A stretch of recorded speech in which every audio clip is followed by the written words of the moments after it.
Hello and welcome to the Crystal Vision podcast, where we dive deep into the strategies and energetics of business, money, and mindset mastery so as to create the next generation of wildly wealthy women. My name is Olivia Clare and I'm a serial entrepreneur who is obsessed with giving you all of the tools that you need to create your crystal clear vision of success. Each week, you will hone in on your unique zone of genius and embody the highest version of yourself to reverse engineer your way to your dream life. If you're ready to let go of the hustle and effortlessly call in more money, more growth, and more fulfillment, stay tuned. Hello, welcome back to the Crystal Vision podcast. I am your host, Olivia Clare, and today we have a very special guest, Campbell Rapin. Whoa, we are going to do some really exciting things today, okay? So we're going to figure out how we can make our business more profitable, more simple, more scalable without sacrificing our time, giving more value to our clients, and having a business that really aligns with our life, aligns with our values, and aligns with what we want to be doing and spending our time on. Sounds too good to be true. It's not. Christine is going to take us through the 3 non-negotiable business foundations that we need to cultivate in our businesses in order to experience fast growth. And again, doing all of this without sacrificing our brain power and our ability to function as a normal human being. So I cannot wait for you to listen to this episode and hear all the insight and wisdom that she has to offer. Please make sure to share it with friends, family, your business besties so that they can also get some value out of it as well. And you guys can go back and forth. And essentially, we're just trying to create more and more millionaires in the world. That's all we need, right? We need more women in business. We need more people creating really strong business foundations. And I need to get the dog to be quiet. So I'm going to go do that. You listen to the episode and I'll see you in there. Hi, Christine. Welcome to the Crystal Vision podcast. How are you doing today? I'm exceptional. Thank you. Amazing. I'm so excited to have you on. I kind of want to delve a little bit into your story first and then talk about business, which I love to do, you love to do. So we may be here for hours. But tell me, I always find people's transition into the business world really interesting. I feel like some people fall into it and some people have been obsessed with business for a really long time. And it's usually one or the other, strangely enough. So for you, what's sort of your story? How did you end up here? You know, I'm actually in both camps because I actually was always in the world of business and I was educated in the world of business. I knew that I would one day want to do something for myself. So I did have a destination that at some point I would be either self-employed or creating a business of my own. However, the 3 businesses that I've had, none of them I would have forecasted. And it really came down to a moment in time, we talk about the power of your network, where someone from halfway around the world that I used to work with when I lived in Europe reached out to me on LinkedIn and said, you always struck me as somebody wanting to do something for themselves. Completely can't figure out how you went from this industry to the one you're in now.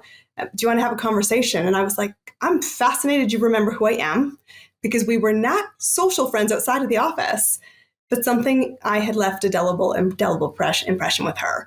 And I didn't get out of bed on the Wednesday to start my first business. And by Friday I had.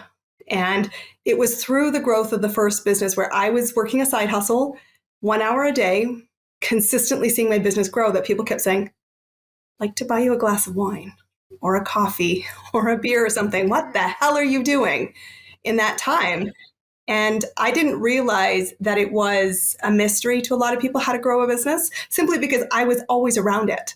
And I really wanted to see my friends succeed. So I was just very generous and I'm sure I'll tell you exactly how to grow a business. And then they were like, I can see what you're doing and I can watch it and I really can't apply it. So maybe I should spend more time with you. And it might cost me more than a beer or a glass of wine or a cup of coffee. I think I should pay you. And would you mentor me? And that's really gave birth to the biggest part of what I do now, which is the main business. And so I didn't know I would start there. I didn't anticipate the path. And really, it was somebody else seeing value that really catapulted the path that I'm on now. That is amazing. I just find that so beautiful that it found you. And I really believe that when it comes to business, sometimes you try really, really hard to make something work and it's not working. And sometimes it your business, whatever it's meant to be, finds you. And so I find that amazing that you were just out there doing your own thing, setting an example for people and not even knowing it, and then sort of reaping the rewards later. So I just find that is like such a nice story and something we don't really hear about often either, like that, I don't know, it just finds you and it's quite natural. So I suppose then tell us, how does one grow a business? So I know you talk about the 3 non-negotiable business foundations, which we may dive into, but I'm curious, like, just if you could give like a bird's eye picture or a really high level overview, how does one grow a business? Like, I'm curious. I think it's first off is realizing that it is elegantly simple, but it is not effortless. And I think that sometimes the highlight reel has really done a disservice to anybody who is either building a side hustle or building plans to make it as a transition to a full-time income. The simple truth is there's 3 things every business needs, and it doesn't matter whether you're a startup or a multi-million-dollar business. The first thing is you need an audience of buyers. Nobody's teaching you how to do that, and that's where most people stall out. They're a likable expert, not a must-hire expert, but building an audience of buyers is the first foundation, and every business needs it in every single part of their business, whether they're startup or in maintenance or growth or whatever. The second piece is really understanding what marketing is all about. It's not optional, but marketing is not a tactic. It's a strategy of creating movement. And if you think about it that simply, is how do you create movement? How do you spark curiosity? And where are you directionally moving people to? You need to understand that, and everybody's responsible for that movement and getting it into momentum. The third piece is without sales, your business is on oxygen and it needs life support. And so you need to understand how to make an offer and really recognize that nobody wants to pay for your time. 0. So stop trying to sell your time. What really matters to people is result. And it has to be something they value and something that is a priority. If not, you are chasing the longest runway known to mankind. And it is not where you're going to grow a successful business. So I always tell people, you need to understand these 3 core pillars because they are non-negotiable. At that point, you can decide, of course, there are 2 other pillars that flank that, people and money. But those things come after the first 3 building blocks, because many people can build successful businesses with just a solopreneur effort. You do need to, however, recognize that effort is required and focus on the right things is essential. And boy, have we got distractions everywhere. So just dial it into the focus. Yeah. Oh, I love that you said that, especially about I don't want to butcher it because you said it so eloquently, but it was a lot of people are likable versus like a must hire. And that is such a good way of putting, when you're in the space for a while, you start to see those patterns emerging, and that is something, and I'm going to take that and run with it. But I see people like nowadays really focus on getting their Instagram sorted and marketing through like social media and doing all the trends before they worry about solving problems for their clients. And I always feel like that's a mistake. And I feel like the way that you put that, being likable versus being a must hire or being an expert in the industry is something that I see all the time. So I'm so happy that you brought that up. I'm also curious because I know you said it just at the end, and I love those 3 as non-negotiables, but I love how you spoke about money and how important money is to business, and sales kind of comes into that because, like you said, if you're not focusing on your sales, then your business is on life support. What a fantastic metaphor, by the way. So why is money important to business? And let's just make this really clear for anyone who's in the business of helping people, right? Coming into the business world thinking, I don't care as much about the money. I just want to live my life a certain way, or I just want to help people in this industry. Why do we have to focus on money when we have a business? Well, the simple thing is culturally, the world over, money is the exchange of value. And that's all it means. And so when you are shifting between, why people kept offering to buy me a drink, a beverage of choice, was because they were doing the hokey pokey in their business versus creating a business. And I said, you can't do the hokey pokey, 1 foot in, 1 foot out. That is honestly why you're so exhausted and overwhelmed. You can choose your speed. I built my first business 1 hour a day. It's possible. You get to choose your speed, but recognize that money is the exchange of value. And to be successful in life and in business, you need to create value. Only when there is an exchange does movement happen. And my whole philosophy in business is all about create the movement. That's why my business is called Clear Acceleration. You get clear, you will accelerate. And you get to choose. Not all seasons are Mach 10, hair on fire. Some are slower seasons, but you build the business to support the life. And so you do need to know, while you don't get out of bed for money, you get out of bed for impact. Money will follow it if you are clear on how you're creating value. And one of the big mistakes a lot of businesses make is they go, I don't own my value, so I don't really want to make sales. And you undervalue and teach your clients to do the same, which means you stall out with client growth and it becomes a really big roller coaster. You want to create a pattern of abundance where money flows to you because you are clear about the exchange of value and you are really dialed into not justifying your value, but listening to the value perception from the person on the other side of the exchange. When you do that and you're clear, the value is worth more than the investment and it's a priority to solve, guess what happens? High client conversion rates consistently, which means if you have the right people in the right room and you can condense the journey between hello and let's work together, you will create more profit. The more profit you have, the more money you actually keep, because so many business owners work far too hard and focus on the revenue line. I tell my clients, I don't care what number you want to create. Honestly, I have zero care about it. I want to know, can you create it? Can you recreate it? What did it cost you and was it worth it? Because all of that comes down to money and the exchange of whether you said, yep, I would get out of bed and do it again tomorrow. And if you're not sure that you're going to make that bet, fundamentally something is off in the business of how you're creating your dream. And we need to fine tune that. So I think that's why money is so important, because without it, you don't have the exchange. And the exchange is where movement happens. And that's all what you need to focus on. That's powerful. Like, it's not about the money. It's about, are you actually creating value for people? That's your first clear indication of whether something is working in your business. Are you making any money?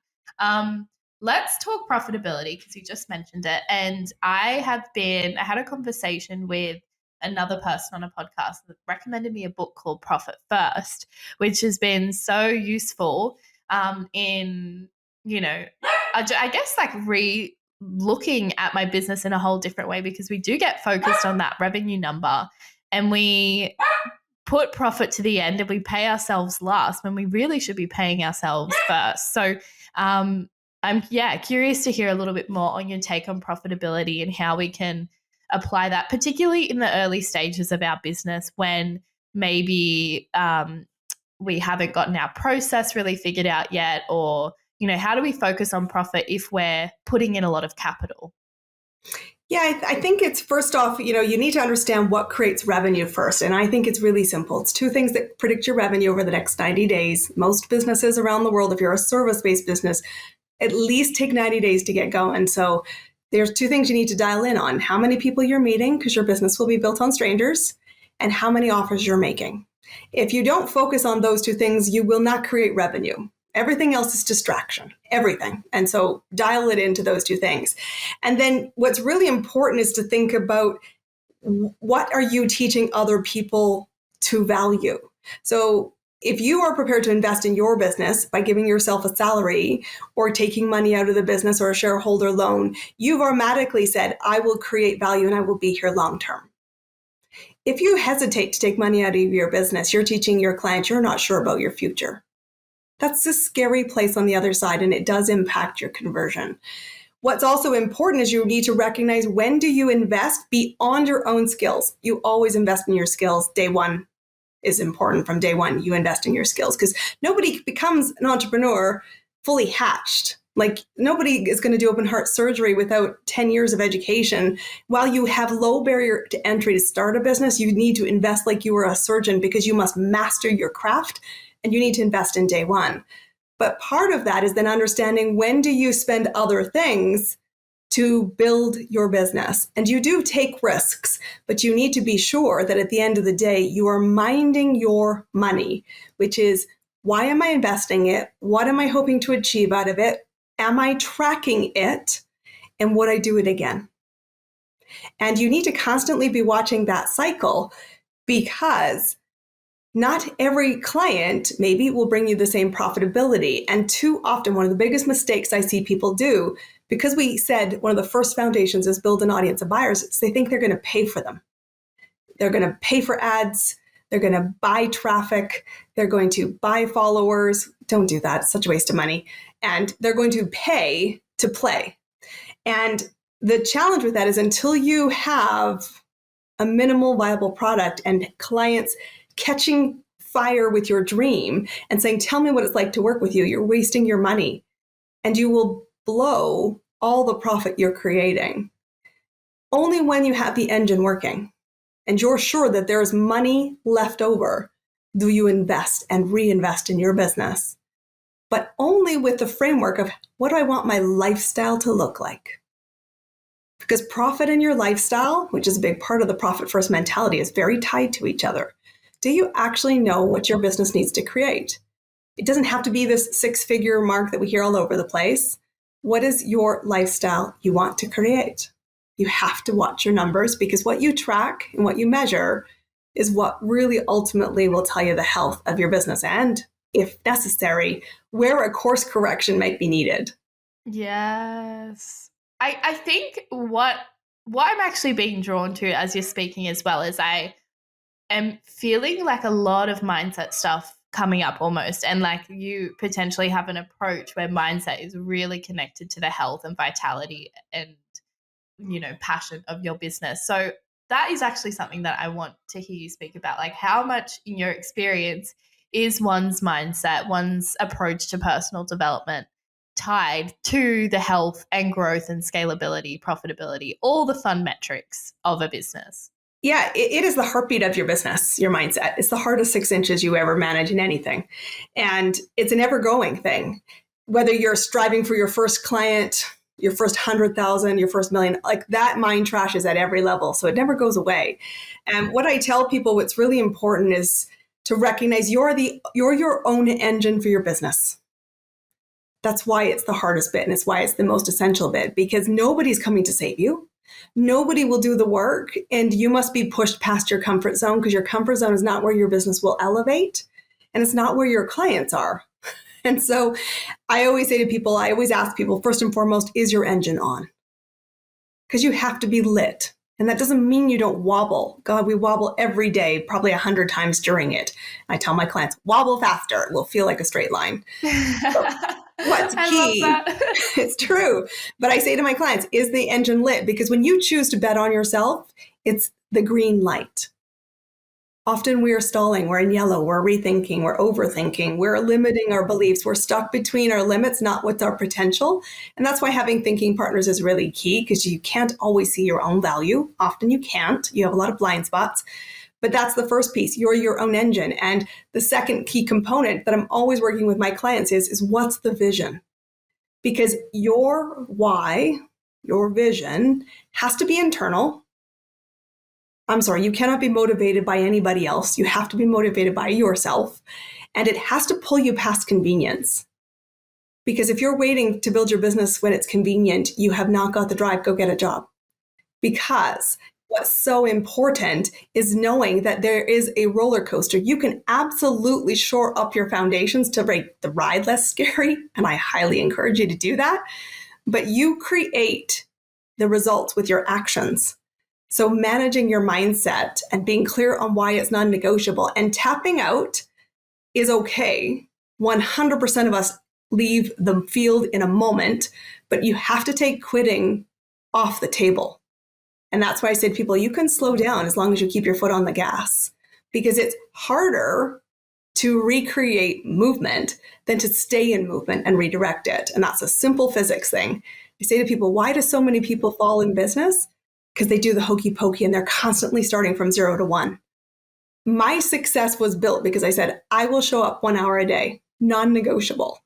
I know what to focus on, so I do have an advantage. But I said, it didn't ever cross my mind that I say, do I show up today? And in most cases, you can plan your business, and you should plan your business to be able to show up for your audience every day, even if you're not physically doing it live. Like I just spent 4 days in the wineries and people were like, I saw your podcast yesterday. I thought you were away. And I'm like, I was. What did you think of the podcast? And it leads to conversations and they know when my availability is. But I think so often we get caught in that hamster wheel. And the key is slowing down, getting really clear on what we want, recognizing we're our own engine and being pulled, and us being the magnet to attracting the pieces we want. Simple. Simple, not easy, for sure. And I think momentum is such an interesting point that you bring up as well, because I had this experience. I think I've spoken about it on the podcast in the past where I hit a milestone in my business. I was so excited about it. And I was like, okay, I'm good for now. I'm going to stop focusing on getting new clients. And then all of a sudden, 2-3 months down the track, I was like, whoa, how did I drop? And half my revenue or whatever it is. And I was like, oh my God, the momentum stopped. And momentum is really key more than anything. It's exactly what you said. It's not, you're not going to wake up one day and there's going to be $1 million worth of sales overnight because you've just found this magical secret. Like the magical secret is actually showing up every single day and not stopping and having that momentum and keeping it going, because it's so much harder to stop the car, turn it off, get out, go for a walk, go to the bathroom, come back in the car, turn it back on. Like by the time you've done all that, you've set yourself back. And exactly what you said, like there's nothing that says you can't take a break and, maybe you pull over to change the song on your playlist or whatever it is, but try not to get out of the car or turn the car off, because you just have to then do all the actions kind of all over again. So and that's why I say to people, and it's the obvious, of course, where you are from I am. So just flip your seasons around. But I say Q2 is the most dangerous quarter of the year because two things happen. And I'm, of course, in North America. And I said two things are happening. If you did not have strong momentum to the first half of the year, you're going to do one of two things. You're going to take the summer off because you do not have a full client list. And then you'll get to September and you fall off the cliff and you go, maybe 2024 will be my year. Every day counts. I want you to take time out of your business 12 months of the year. But what's really important is you choose your speed and you plan your business to create and support that. Because if not, you really will talk yourself out. And I have a great client success story this morning. I've got a client that I've been working with and we met this week. She's a long-term client, which a lot of my clients are, because we're constantly learning how to make better decisions, stay in the movement, coach off that don't take your foot off the gas. She has made more revenue in the first 5 months of this year than she made all of last year. And she's got such a strong pipeline. Her inclination is, I don't need more business. So we're going to take the next 6 weeks off, and she's relocating. And I'm like, take the relocation. Don't shut your business. Build the pipeline so that you have clients starting in September. And if you do that, you won't lose a beat because capacity is a solvable problem. Maybe not short term, but you can plan for it. And listening to her, she's like, I can feel that we might now be sputtering. I said, what happened to all those leads? And she's like, well, they're still there. I said, get moving.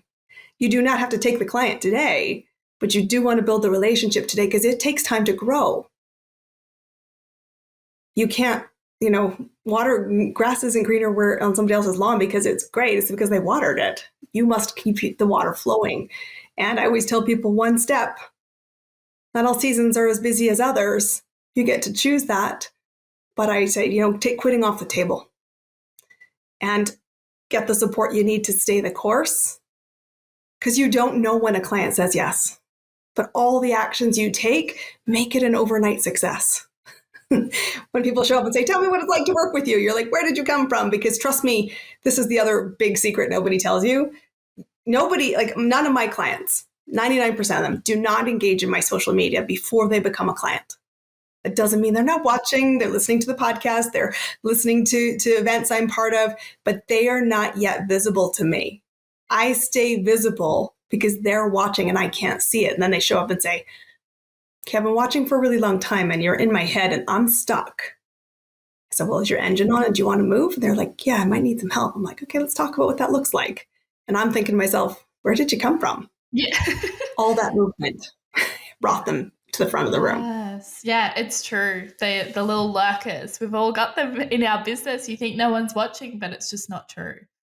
You could have 7 followers on Instagram. That's 7 people and more who don't follow you, but are like constantly searching up your name in Instagram because they're like, oh, I saw this video that they did. I don't want to follow them, but I'm curious. And a lot of the times, especially in coaching, the work that we do will trigger people. So they might initially be annoyed by what you have to say because you're trying to show them a different perspective, but then they can't stop thinking about it and eventually will come to you and say, wait, I'm open to this perspective now and I actually want to work with you. So, and I think that's a great way to operate as well in life but it's like the opposite of dance, like nobody's watching. It's like, work and show up like all your clients are there waiting because they are most likely.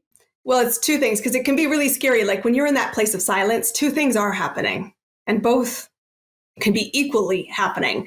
One is nobody is watching and 2 is they're watching and not ready to move. And sometimes it's really hard to tell which is really the real world. That's why you do need a second set of eyes. That's why thinking partners and people who can see what's going on are clearly helping you. Because in the first one, that's just a patience. You need more visibility. Just get visible to more people. It's a lot more than you think to get movement and client growth. So we need to stay active. But the second piece, if you think there's crickets in your field, you do need to be clear. What are you sharing that is creating movement? And so often I was chatting with someone this morning and they said, well, I'm just posting inspirational posts. I said, well, where's the movement with that? I might like it, but I'm not going anywhere. And so we have to shift the lens of, I shared this quote because of this. The next step I want you to engage, which is not a marriage proposal. Please take people slower. They're in the dark. They're scared. They don't want to move quite yet. But you need to be clear that your strategy is moving them somewhere because it has to be divisive. The right people move towards you and everybody else stops wasting your time and moves elsewhere because somebody else will serve them well. And you need to be, you said that in the Instagram example, a disruptor that says, I'm in the right space with her or I'm really not.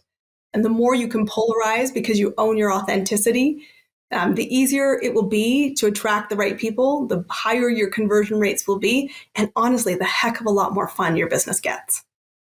Go play with people you really want to serve. And say no to those that you don't.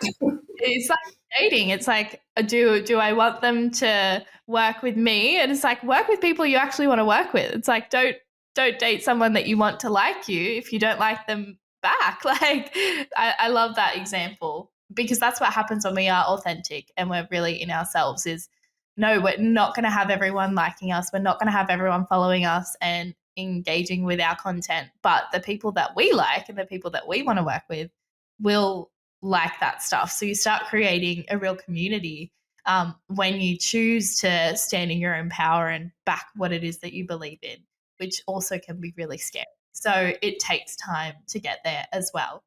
I would love to talk about scalability. How do we do it, right? So we've done the business thing. We've figured out something's working. Hallelujah. How do we make it bigger and better? Well, I think the first thing you need to ask yourself is, what does scaling mean to me? And that's a lifestyle and an implementation question, because scaling is a word tossed around a lot. And no 2 business owners that I've ever met view scalability as the same thing.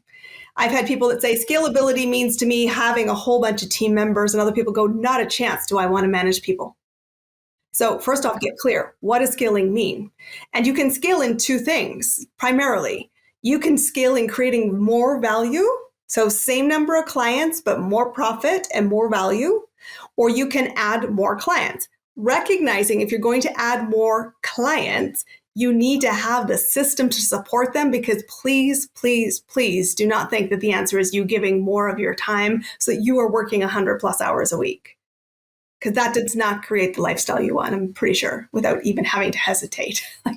And that's sometimes the problem. What got you to the first level will not get you to the second. You do need to rethink about your back end. You do need to think about the support teams. And you can build a very lean business, but it's still at its heart, decide what scaling means, and figure out how do you create more value is the heart of the question. And so personally in my business, I have a very clear amount of hours I like to work, because it's not all about work. I have been climbing the corporate ladder and working hundreds of hours, and I loved it in that season. I don't want that anymore. So to me, scaling is not necessarily more clients. I have capacity of this many clients a year. It's 20, and said right now I have the ability to add more value with my clients. And I also have the ability to add capacity, but it's a certain number to be able to create the life I want. And I said, I can have 20 clients and have a very, very successful multi-six-figure business, likely even in the 7 figures, simply by creating more value for the clients I serve. And for picking the ways that I want to grow. Because outside of the everyday, what we would call recurring revenue, you can look at ways to bring cash infusion, which can be a scaling on the money side. And that can be pockets. So you can either, do a book, or you can do an event, or you can do a collaboration, and you can think about that. But every time that you're weighing up your scaling hat, I want you to be thinking, what is the effort required? What is my return expected? And do I want to do that?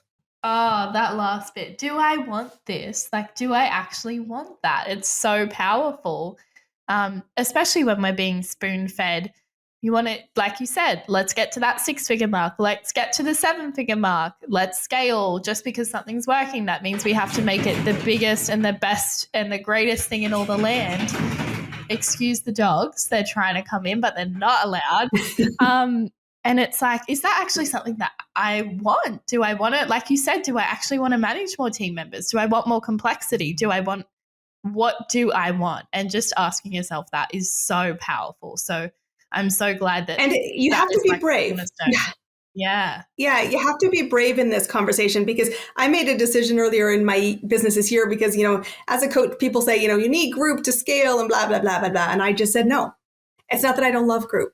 I love group, but the issue was I was watching people get lost in groups and waste money and get to be spectators instead of initiators and engines for their business. And so I made a strategic decision, put an indefinite pause. I said, I will not scale by group programs for the rest of the year. And everyone's like, you're going to do what? And I was like, I stand by this 100%. Clients are invite only. I have a small list. And if you're listening, think it's me, great, let's have a conversation. But you cannot trip over a $9 thing on my website and end up a high value client. I just don't believe in that for scalability. It's not my business. It's not how I want to do business. I like low tech, high touch, high results, and really impactful value. And that's what you're going to get. And if you want that, that's the room you want to find. And I made that decision, which is very controversial to my peer group. And I said, I'm not having any more problem. You know what my business is going? More profitable than ever, faster growth than ever. And I'm not working myself into what the mold is that nobody said was the only way. And I really, truly believe this. It's one of the things about my business background, because I've worked with more than 400 clients in multiple industries all around the world. There is not one way to build the business. There's just not. Stop buying into that. Stop, please, paying for people who will tell you that this is the one way to go do this, because it's not going to be necessarily applicable to your business. You do need a thinking partner who can help you flex. And here's the simple way to get out of overwhelm and to truly scale easily with elegant simplicity. Find your 20%. Right now in your business, 20% is working really well. It's the fun bit. Feels a little like effortless, although it's focused effort is more accurate. Find that 20% and amplify it, because it will create 80%. How do you create more value in the 20% lane that feels like fun? And the moment you do that, you're like, I can say no to a heck of a lot of things. I can create more profit. I attract a smaller group of people that I really want to serve. I'm like, guys, that's what it should be like. And everyone's like, that I'm not hearing that. I said, not from the masses. I'm No. not for the masses either.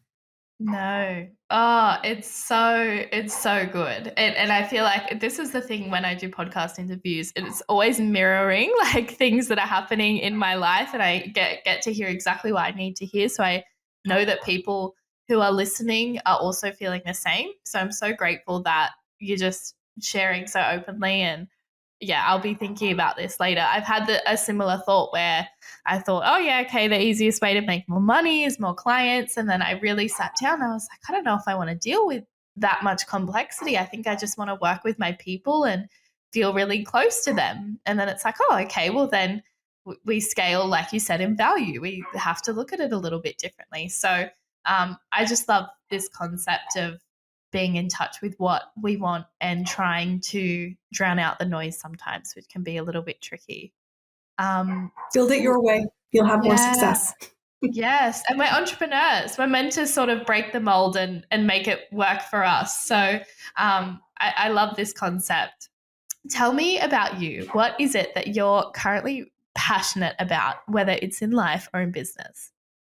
For me, I think really the last little like year, maybe year and a half, 2 years is all about stepping into play more, actually create exactly what it is that you want to do that lights you up. So for me, it's really stepping into working with awesome, cool people who are creating impact in their businesses, finding fun ways to play together. And I'm like, if it's not fun, I'm not doing it.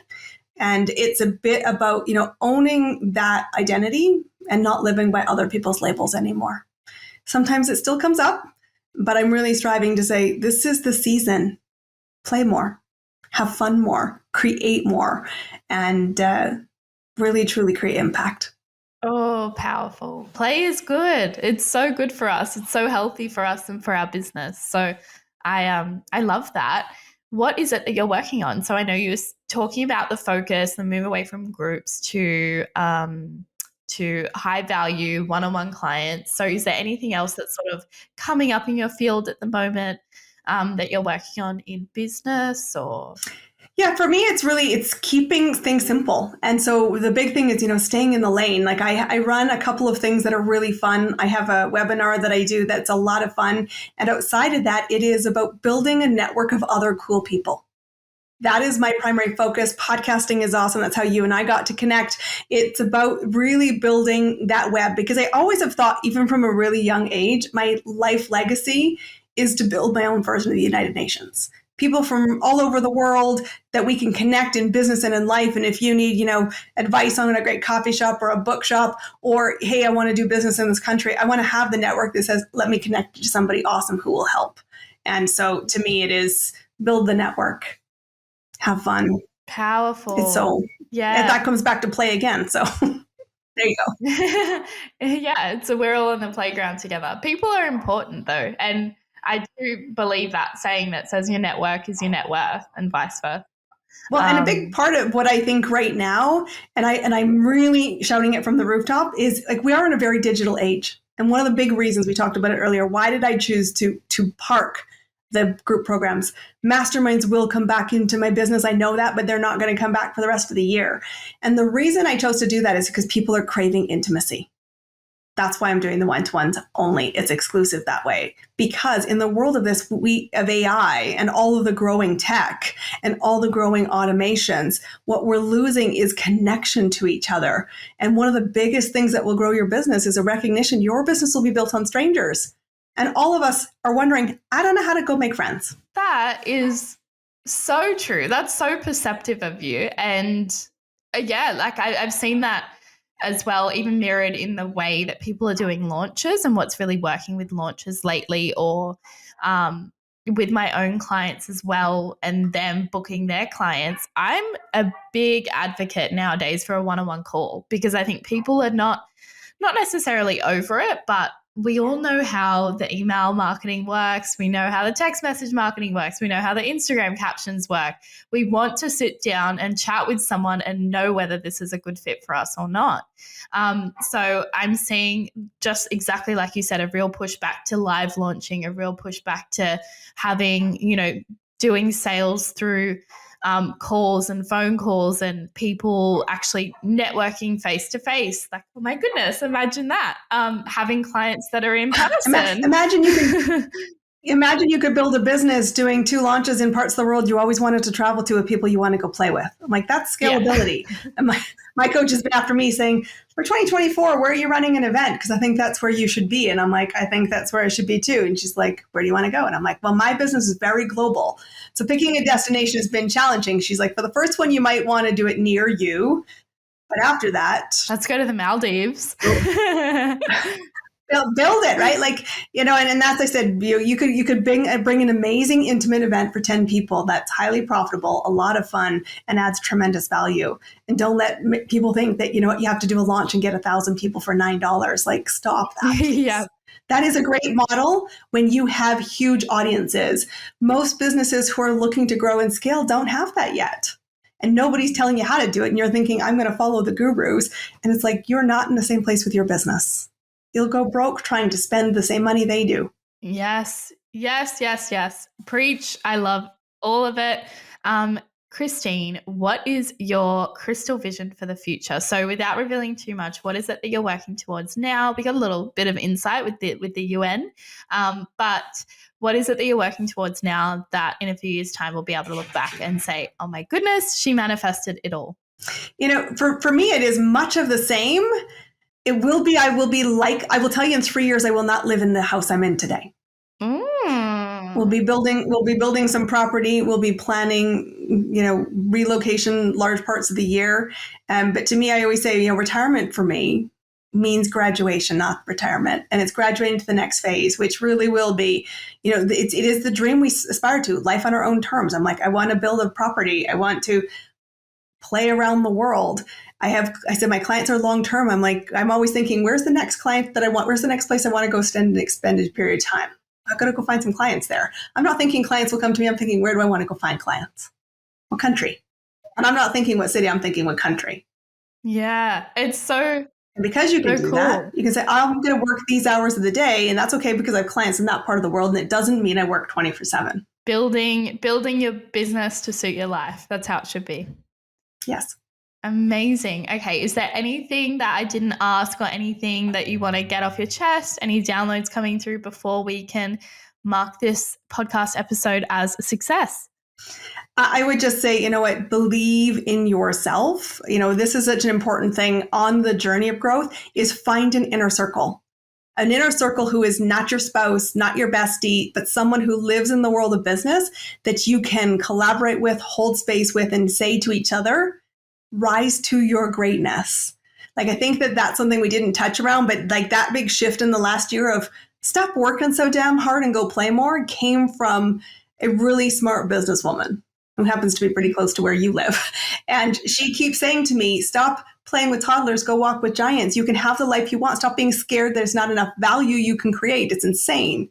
But having that inner circle that that call you to rise, that support you, that have your back and expect you to have theirs is such an important part of the journey. And we wait too long to develop that. And that means when you're growing, find different rooms because you will outgrow some.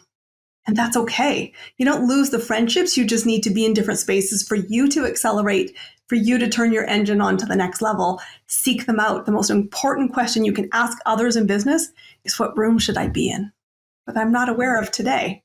And great opportunities are found that way. Oh, amazing. That is the perfect way, I think, to end this episode. Please tell us, where can people find you so that they can stay in touch, they can work with you, stalk you, maybe lurk on the socials and not engage just yet. But give us all the links. We'll have everything in the show notes. And I know I'll be going and following you on everything after this, as per usual. The simple thing to me is to find me in my ecosystem, which is my name. So my name is Christine Campbell Rapin. Rapin is Rapin. That's the ecosystem. And that's a hint for every business owner. Don't outsource your ecosystem to social media. On my website, you will find ways to connect to me through the social media channels. But remember, you got to own your ecosystem. That's the best place to come find me. You can stalk me from a distance, but I would invite you to come have a conversation. I love it. I've never had anyone respond to that question like that. And it's got me thinking. It's got me thinking about my own business and my social media. So thank you so much for joining us, and enjoy the rest of your day. I'm so thankful to have been able to speak with you today.